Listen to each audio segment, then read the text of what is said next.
I'm interested in their multidimensional aspects, well as how they help and facilitate our human experience on Earth. Oh, right.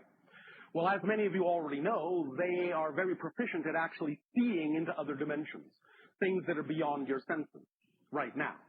But they are teaching you how to stretch your senses. Anytime you form a rapport with a cat, you are working to stretch your senses into other dimensions. On other dimensional levels, what you perceive as a cat in your physical reality sometimes presents itself as a very slippery little being slipping in between dimensional barriers or borders. We don't know if this is going to translate properly into your language, but the idea would be as if you saw something slipping around very quickly, not quite being able to focus on it. In fact, some of you actually have perceived some of this. They are what you call the rods.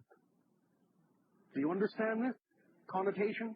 Some of you have perceived with some of your technological camera devices that there are quasi-physical things flitting around through the air that your senses can't normally see.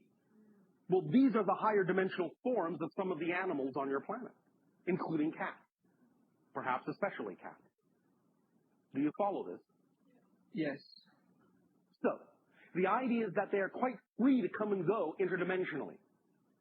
Conscious-wise, you understand? This resonates with me, yes, Bashar. Yes. And that is all. Thank you very much. Thank you.